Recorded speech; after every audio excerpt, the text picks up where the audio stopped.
we'll call the meeting to order. I'd like to welcome everyone today. Looks like we've got a short agenda, so Mark don't let me talk very much. We'll be out of here quick. So, you think I can do it? I will say one thing since the last meeting. I think I was waiting for a knee transplant, went through that and finished that, got that done, and graduated from therapy last Friday.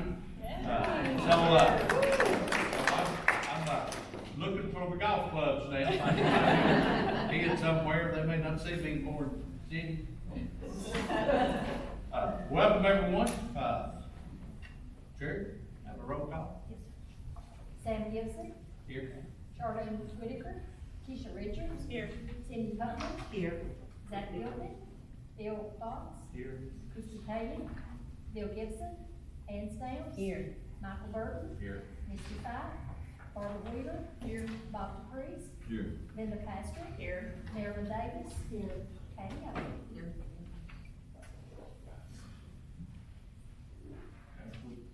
Approve the minutes of the February last meeting. Got a motion to approve? I'll make the motion to approve. Motion, got a second? I'll second.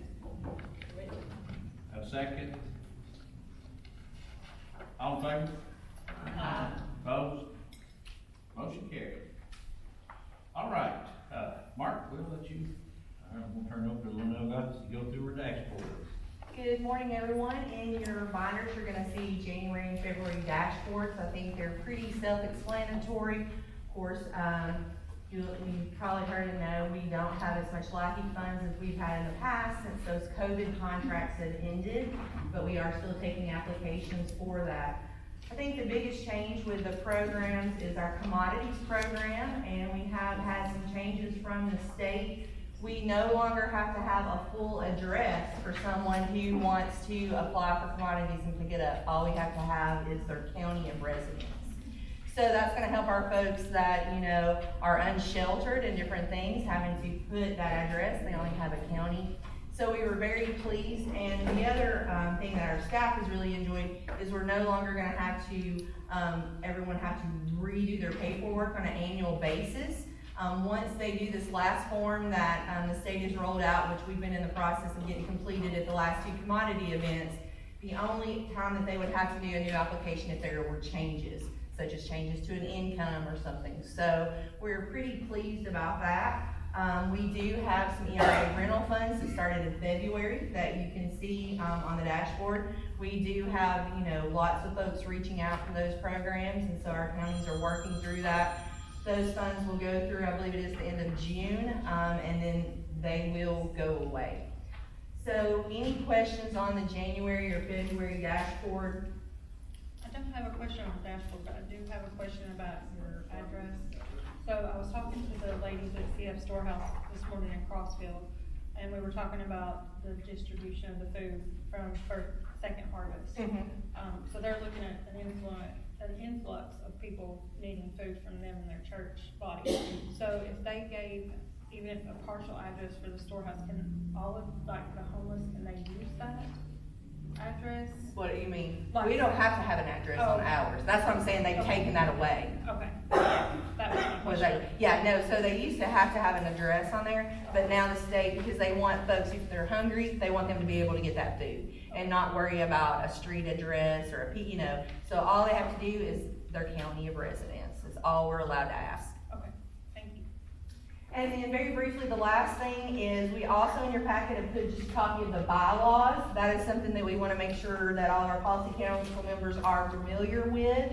So every year about this time, I'm always gonna put those out and just ask if anybody had any questions on that. Mark or I would be more than happy to answer that, but one, just keeping and showing you that that is what we get our structure from for our policy council and our governing board. And that is all I have unless there's any questions. Okay, thank you for that. I'm gonna move on to our, the run table, and, we'll talk first about recovery. Melissa, I caught her just walking right in the door, just perfect right there. I want to take just a second, Melissa Hoisington, who I think you've met before, she's heading up our, recovery programs through UCHRA. And our newest program we're rolling out currently right now is our opioid abatement funding. Melissa, if you'll just give a little high level what we're doing there and maybe give a little detail about, what makes it different from what's available now, so. So we are operating a program where we're placing certified peer recovery specialists, which have been certified by the state. They have had at least 2 years of recovery, and we're putting them in all 14 counties of the Upper Cumberland, one in each county. So they will work with executive teams, hospitals, pharmacies, recovery programs, all of those, the court systems. I've got a lot of them participating in recovery courts, but they work with those clients to see what barriers they're facing to becoming productive members of that community. You know, what is blocking their ability to keep a job, feed their family, support their families. So they work with them for up to 2 years to get all of those things done so that they don't end up costing taxpayer money because they're reincarcerated.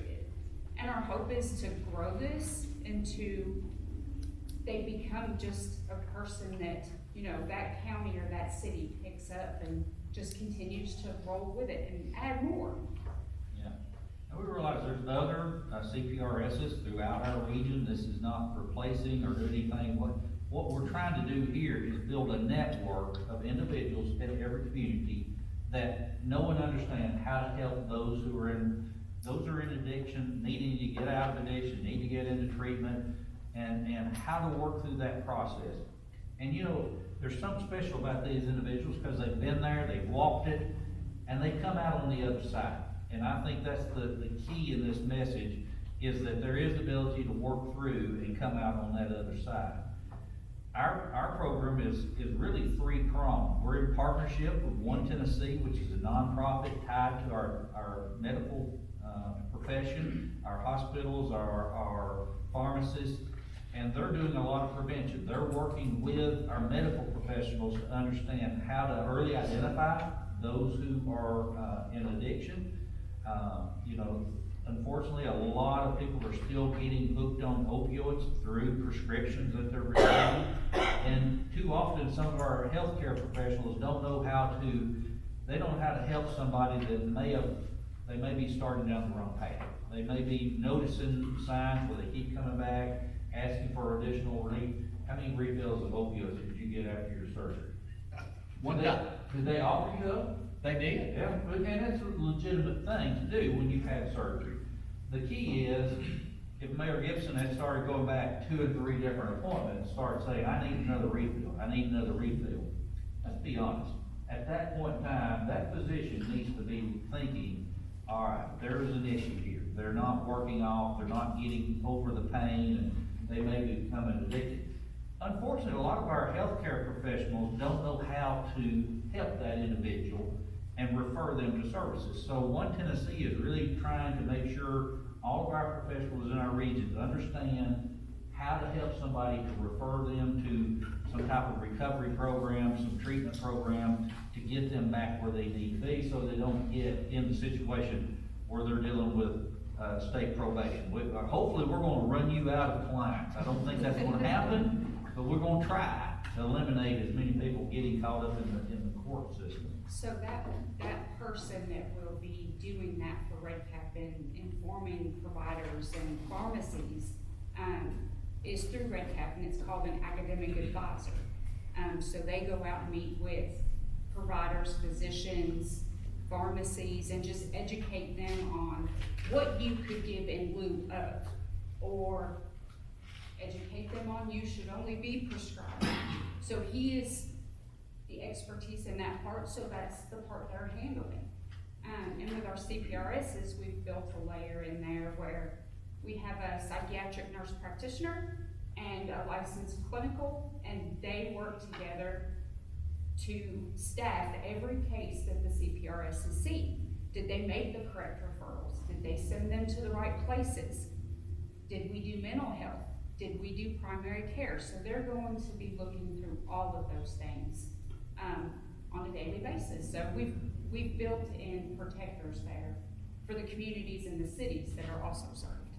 Yeah, we're adding a layer. I'm gonna tell you, we've moved sort of into uncharted territory in the level. I mean, obviously Melissa has certain certifications she has to have her job, but we're actually now contracting with a physician and a nurse practitioner to make sure that we've got the medical expertise we need to make sure our citizens are able to get to the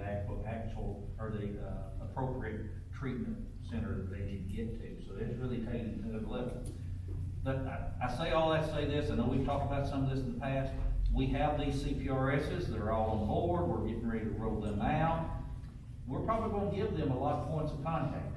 You're one of those points of contact. You may have one of them reach out to you and say, hey, I understand you're on the policy council, you're representing DeKalb County. Do you have any places I can go? Is there any groups that you know of I can get in front of to try and let them know to get the word out? So you may have somebody, you may or may not, but you may have one of these CPRs reach out to you and just say, can you help get me connected? We've tried to find somebody from each community. You know, there's only so many CPRSs that are out there. So there are some communities where we've had to hire somebody that's not from that community, just because there's, I mean, you take a big county, the population base, you probably don't have anybody certified to do that. So we've had to find somebody that's close by to do that. So they may need some help in trying to make connections, and certainly that's an avenue we need your help with as well. And if you got suggestions on things we can do to add program wise, I hope that you'll keep that in mind as well.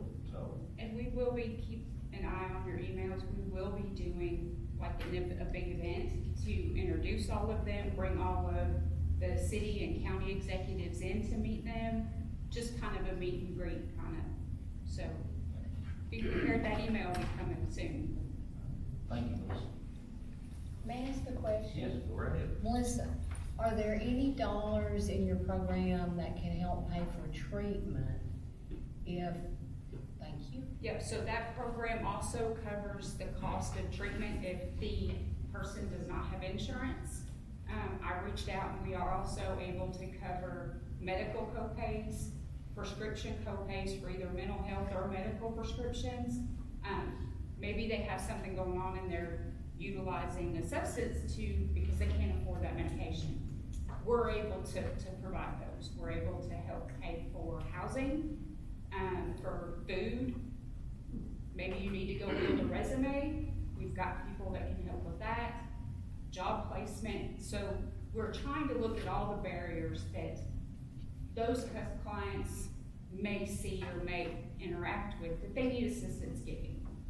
And having those peer recovery, or they've been there so they know kind of honest the games that they're gonna play and the manipulation that they're gonna try. So they're able to call them out on that and say, no, that's, that's not how that works. So having that peer ability is the key part of that. Let me give you the best illustration. I'm gonna pick on Linnell over here. Linnell is in a conversation with a friend of hers, and that friend says, listen, I'm struggling right now. My daughter, I fear my daughter's, she's addicted to something. She's having issues, and I don't know what to do. I need Linnell to say, we've got somebody in your community that's your first point of contact. That if nothing else, then we let the mamas and the daddies and the grandparents have an understanding where they go, who they turn to. That, to me, is invaluable. And that's, at the end of the day, if we can accomplish that, we've got quite a bit done. So, just know, every one of you, I'm gonna tell you, there's not a soul in this room that doesn't have somebody connected to you, that has a son, a daughter, or somebody in their life that's going through this. We just recently had a call similar. The mom called, said, I've tried everything, I don't know what else to do, he's in jail. I set that CPRS up with that jail, got the visitation set up. She went, met him, they set out a treatment plan, set out a goal, found him housing, all of that, and he was released in the next 2 days. She was there, she picked him up, she took him to that transition house, had all of his stuff, had some clothes to feel like a human, had shoes, all of those things, and now he'll work with her for the next 2 years. So that when he's done in that 2 years, he's back out on his own. That's a success, we can make that happen over and over again across all 14 counties. Thank you, Melissa. I'm gonna move on to housing, not gonna go through, and I've handed out a little synopsis there. Now, this is a synopsis of a much larger report, and the Sycamore Institute, which is a local, it's a Tennessee-based, think tank, you might call it. They've done the report, I can get you the reference to how to find that report. It's rather long, it's 20-some odd pages long, and I didn't figure you wanted that long and detailed report. I'll tell you what, they did the best job of explaining why we have a housing crisis in Tennessee, and paints the picture that hopefully we can better understand. Now, don't know that they've come up with a million answers to how to solve that, they do have some suggestions, but I wanna just touch on this just a little bit. Why we're in this situation? Does anybody have a community that housing isn't an issue? You know, I'm gonna get Jessie fired up back in the back, she's been working with Cumberland County. They're working at how to try to get more workforce housing up there, and she's been working. Perfect illustration of what's going on. If I get something wrong, Jesse, you correct me. You take Cumberland County, the average home price in Cumberland County of a home that's on the market today, what do you think that dollar amount is? 300,000. What? 300,000. You're about dead on right. Let's say the county average is 305. Inside the city of Crossville, it's around 345,000. What does it take for a young couple to buy that first home? To buy this medium home price in Cumberland County. Now granted, not every county is that high, but every county is growing the same pace. That's the thing we have to understand. It's getting unaffordable in every community. To be able to afford an average home that's on the market today in Cumberland County, that young couple has to have a household income of around $75,000. And if they're gonna put a 20% down payment, they're gonna have $70,000 in the bank. How many young families that you know that are making $75,000 a year and able to put down $70,000? That is happening across the whole region, it's all the whole state as well. And I don't wanna get into, all the nuts and bolts, the report's very fascinating, but it explains why this has happened. And I wanna just take a second to explain. It's the growth of Tennessee. In the years between 2020, or 2010 through 2020, make sure I get that, I'm making all approximate numbers. I can be more detailed, but I don't remember all of them. So between 2010 and 2020, how many new people do you think moved into the state of Tennessee? Michael, you got a guess? It had to be a lot. 500,000 people moved in, a net gain of 500,000 people roughly over a 10-year period. In the last, well, we're not even 5 years in, we're barely into 2025. Since 2020, how many have moved in? We've got a net gain of around 300 and something thousand. So we're on pace to grow and double what we did in the previous 10 years. So you've got a growth line of people moving in all across the United States, moving into the state of Tennessee, yet the number of homes being built is still fairly flat line. You think about, now around here, you've got a lot of homes being built in Putnam County. You've got some being built in Cumberland County. You got a lot of the communities that there's not much going on at all. You take a Clay County, a Jackson County, are you getting some new construction? Yes. But you're not getting near the pace that you need to maintain. And I thought it was interesting, they explained it this way. You take a couple that's wanting to sell their house and a couple that's wanting to buy their house. And how long should now Jamie, you do a little real estate on the side, we'll see if Jamie knows the answer to this. What is the sweet spot for how long a house stays on the market? You want to guess? Well, depends on county and where it's located at, but I would say average is maybe around 6 months. Alright, that, you're dead on right. The sweet spot is 6 months. So, let's take, Sherry, she wants to sell her house. It ought to take her about 6 months to sell that house. If Linnell and her husband are looking at buying that house, they need 6 months to be able to look at all the different houses on the market, think through how much they are, how much they can afford, and make an informed decision. And it ought to take about 6 months before she can make up her mind to buy Sherry's house right here. That is the sweet spot according to the Sycamore Institute. We've had many periods over the last several years in Tennessee and definitely in Putnam County and other counties in Upper Cumberland that it's been less than 2 weeks. I had a mayor tell me the other day, they put the house up for sale on a Wednesday and they had an offer more than what they listed it for by Friday. That's how ridiculous it's gotten because you've got so many new people moving in and not enough people. So I say all that to say this, that at the end of the day, basically what it's saying in this report, the only way we solve the housing situation is we gotta have more houses. Anything that there's a lot of is usually more affordable than something that there's not very many of. And the only way we can solve that, so what does that mean? Our school systems, what is one thing they ought to be teaching? More than anything. Personal finance. Personal finances, I will give you that, I'm never going to disagree with you. But what else do we need? We need to be teaching building trades. Yes. We need our young people, especially the ones that's probably not gonna go into higher education. Every one of our career technical departments need to be teaching building. That's the only way we're gonna get out of this, is adding more homes to the market. Now, the other key, going back to your personal finance, the other thing you've got is there's not a diversity of homes being built right now. Here in Putnam County, most of the new homes being built are all on the higher end.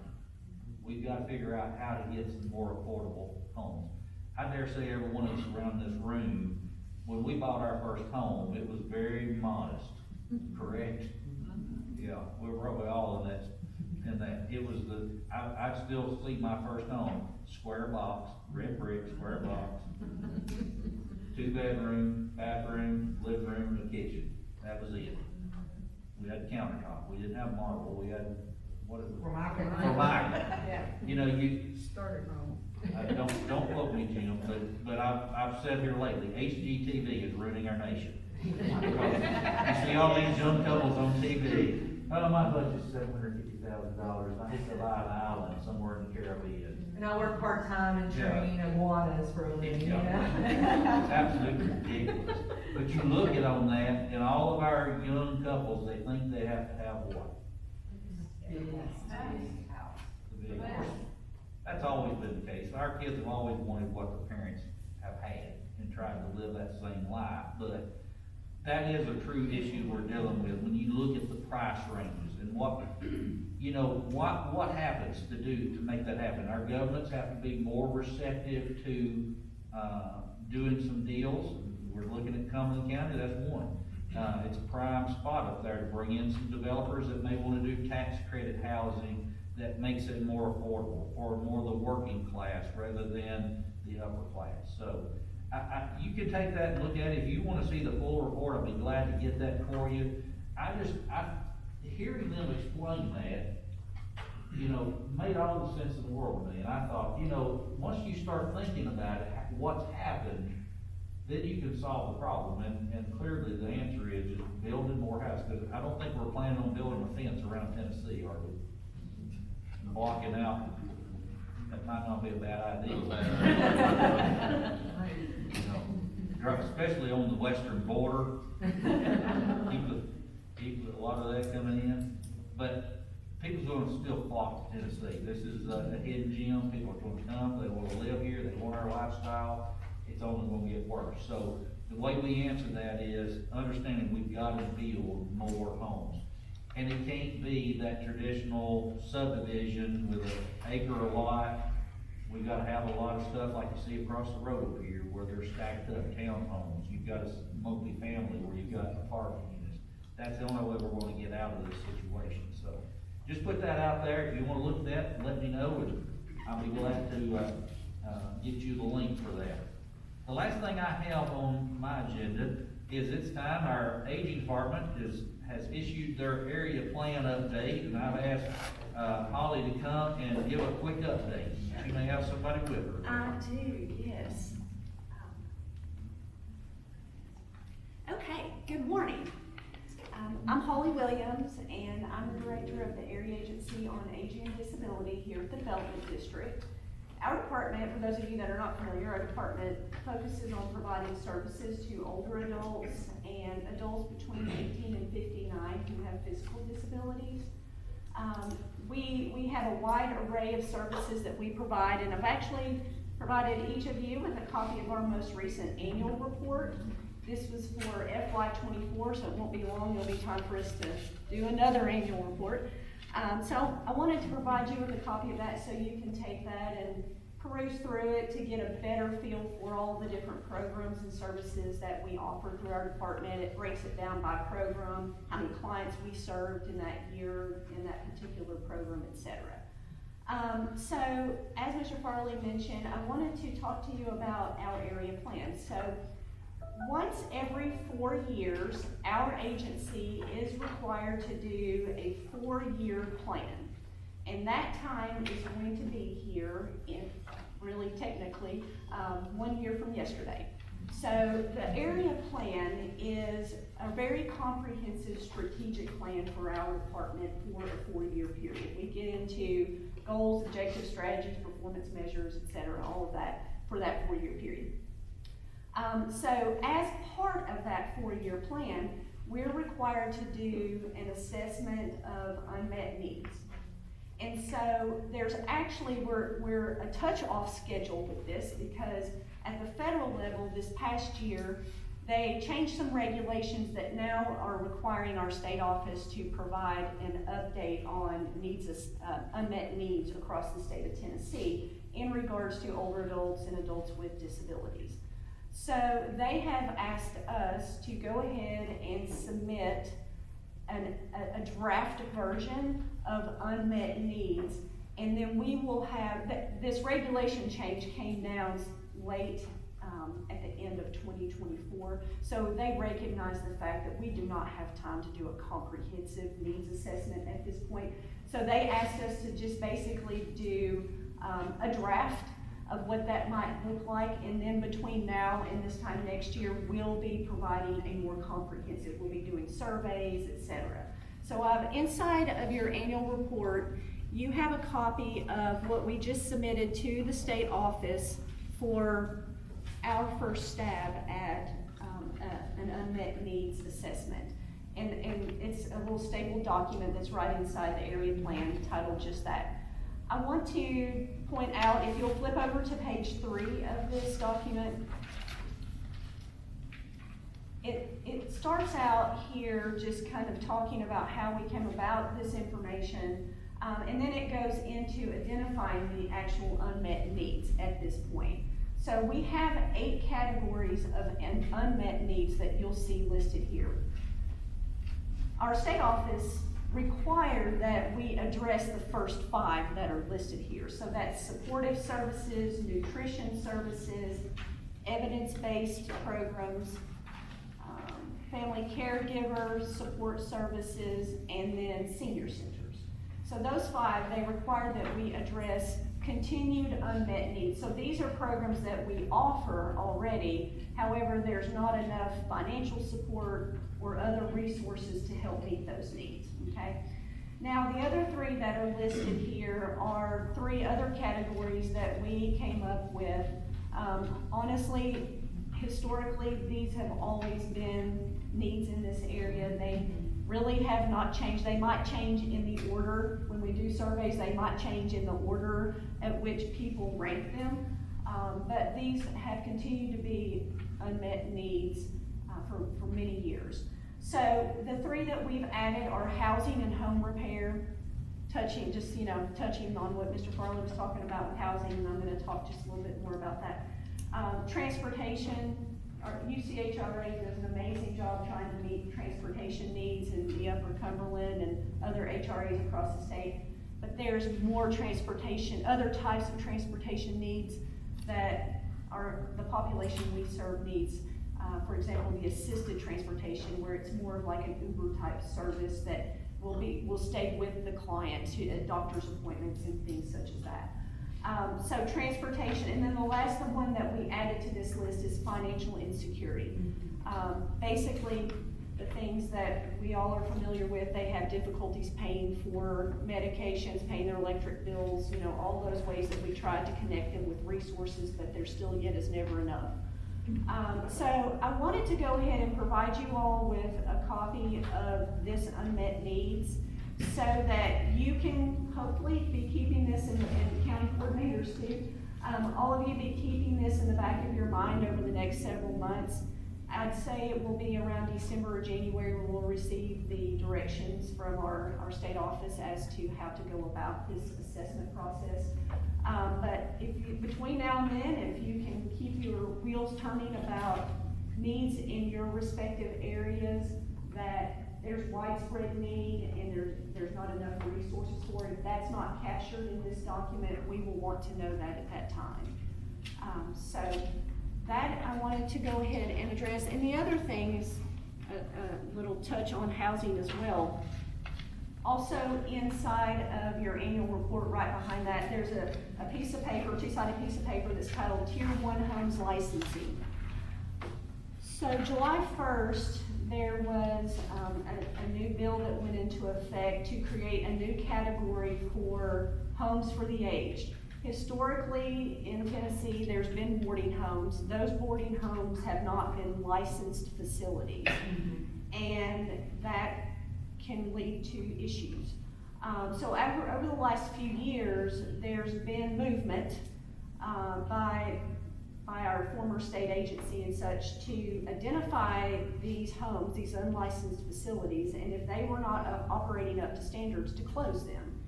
And that happened, there was a lot of those homes actually that were closed in West Tennessee, Middle Tennessee some. We've not had any, to my knowledge, here in Upper Cumberland that were closed, but that really kind of compounded an issue. Yes, they need to be operating up to standards, however, that left a lot of individuals, older adults who are on fixed incomes, with nowhere to go.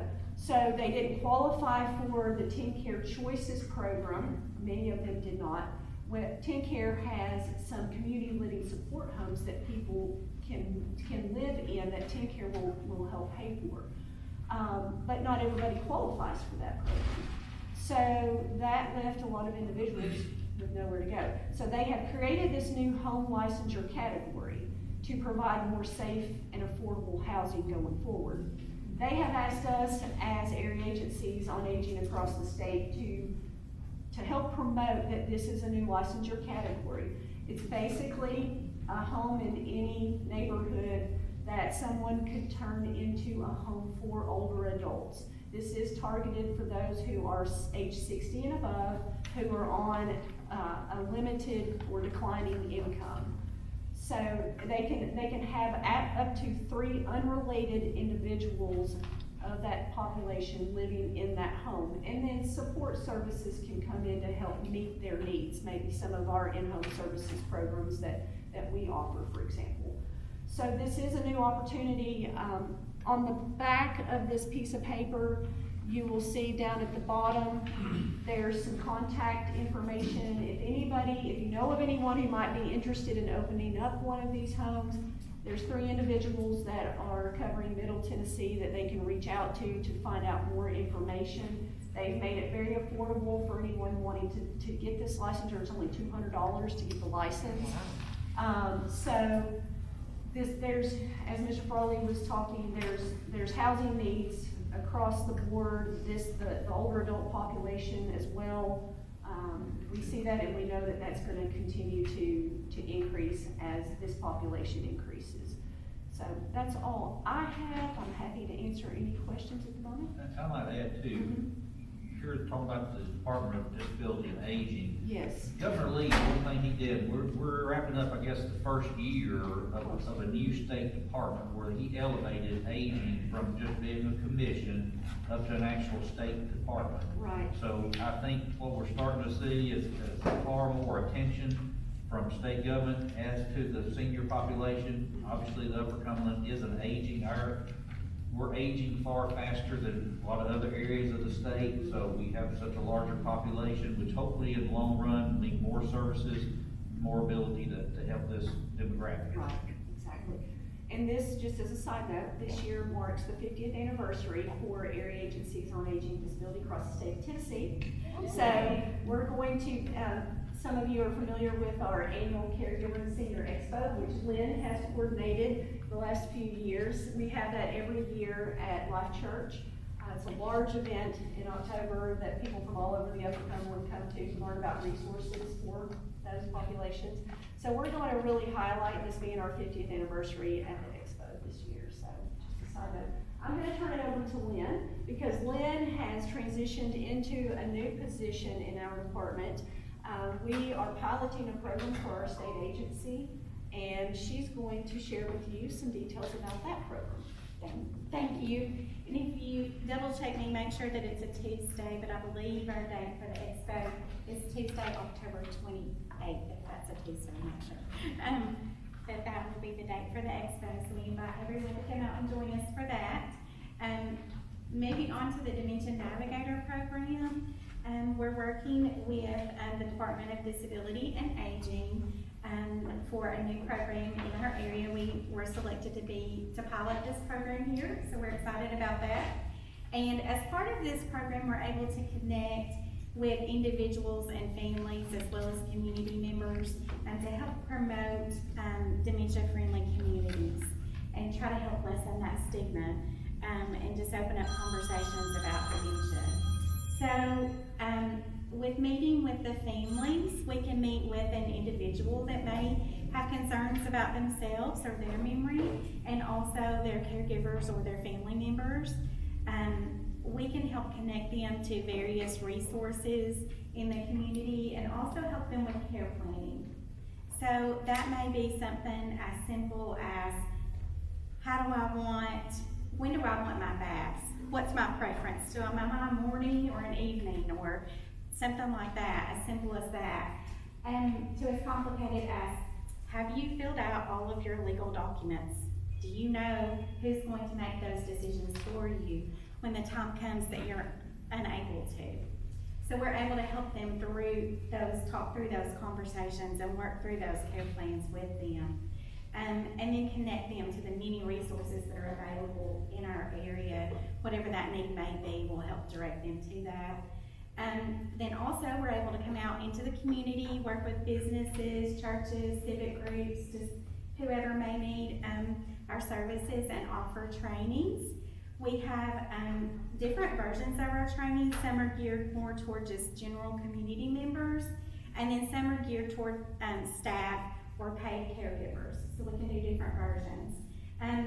Just to give you an idea of some of the trainings, we have one that is just called What is Dementia? And it's a pretty deep dive. Miss Ann was in one recently with me, and it's a pretty deep dive into dementia. And then also we have one that covers brain health. And then a new one that we're excited about that's very different is Understanding and Recognizing Dementia in the Intellectual and Developmental Disability Group. So we're going over that as well. Does anyone have questions about the Dementia Navigator? In your packet, you should have a little flyer about it, and you should also have a referral form. So if you interact with an individual or a family, also keep your eyes open. Dementia doesn't always happen in your later years. It's more prevalent then, but I have worked with individuals that were in their 40s before that had not necessarily shared with even their own immediate family that they were having issues. So they reached out because they needed to know, what do I do? How do I share that with my family?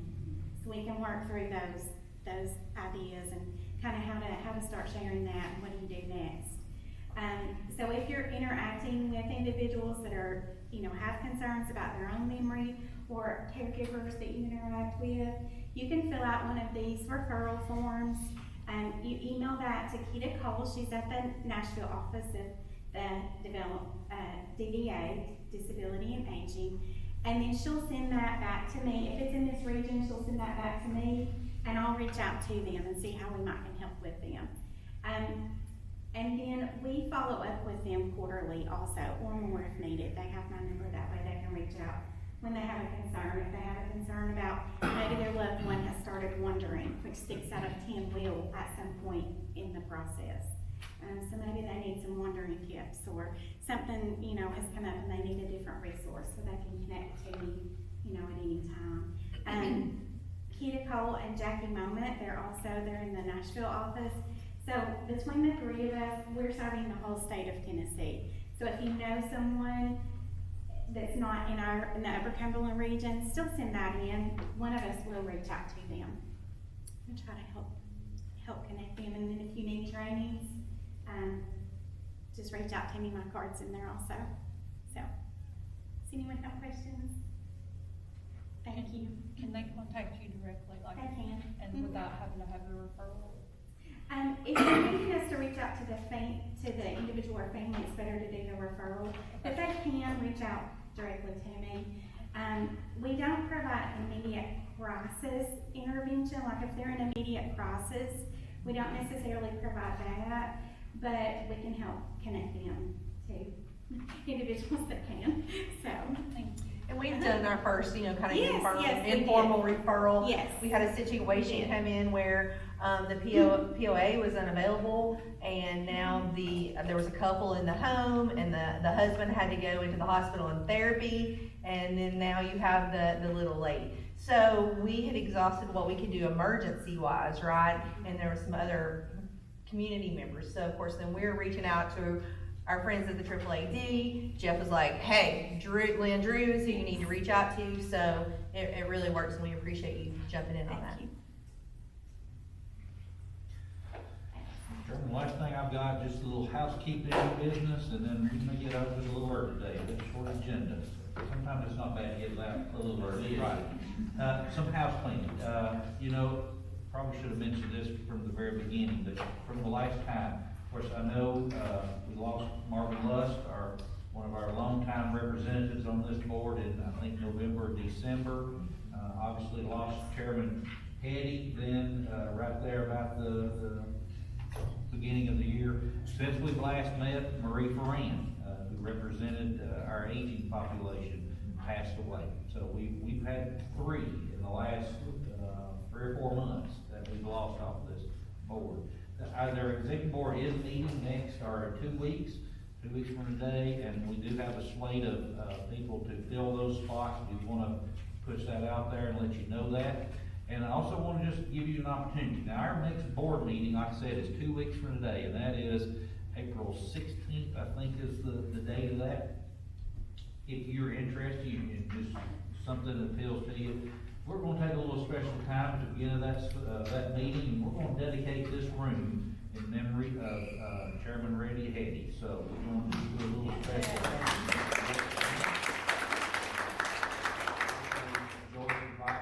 Come up and join maybe some of the kids, and just have a little special ceremony to do that, to honor everything that he did for our region, and especially for Jackson County. So if you're interested, it'd be at 10 o'clock on the 16th, and you want to come be a part of that. You don't have to stay for the full meeting, but if you'd like to come and be a part of that, you're welcome to do so. Mr. Chairman, that's all I have. All right. Since we're short, I've got to talk to them. I've already been told I've been on TV. If anybody just watches Nick Barris, you may have, it's tough. Yeah. The way to get on TV is to take somebody that's in need, a battery that your daughter sent. what I did. He was running out of battery and he was taking them all day. If any of you seen it, we got a big, huge houseboat on, Sunset there on Dale Hollow, and it is wonderful. And it's a wonderful story. You know, we sometimes have a tendency to listen to people that are jealous of people that have made it. But I remember back in the 70s, some of you don't remember that. But I remember back in the 70s whenever my wife and I just got married, and then we kind of saved everything. We saved aluminum cans. Instead of taking them, throwing them in the trash, we saved them and we'd get us a couple of bags. And I remember taking them to the BK there in Burnstown in the parking lot in front, and here sits a little pickup with a trailer on the back, and here's Cooper sitting inside there with his scales, buying aluminum cans, you know. And that's a long way from buying aluminum cans 45 years ago to now having one of the biggest houseboats on Dale Hollow Lake. But they earned it, that's the thing, you know. It's not that, hey, this is gonna hand this out to you. I really appreciate that story because it is, I've seen it there. Many hot Saturdays, sitting in the back of a truck there in a trailer, buying aluminum cans. That's remarkable. Hey, Steve, I'd like to add to that, I was raised with the Coopers, with Cindy and Steve, and there was times when Cindy didn't have a home. Their family was really deprived. Steve's not as much, but on the lower end in our county. But people say things about there that makes me so mad because it's like, oh, this, and this. They earned that. They earned that. Like you said, picking up those cans, they earned that. I'm classmates with both of them. They earned it. It's not been nothing has been handed to them. I remember when they both worked it just themselves. And it is a story. It's a wonderful story. It's a wonderful story. Absolutely. All right, we got any, old business, any public comments? I did want to make a comment. So for Cumberland County, as of April 1st, they were supposed to shut off our Section 8 program, to be able to supply vouchers. It seems like it's been extended a little bit, but that is something that is fixing to happen. They are fixing to shut down our Section 8 program, so we will not be able to take applications to serve any more vouchers for those families that we have in Cumberland. I'd like to ask, what time is the Randy headed? 10 a.m. 10. Yeah, we're gonna do it first thing, so it'll be right at 10 o'clock. All right, got a motion to adjourn? Got a motion, got a second? All in favor?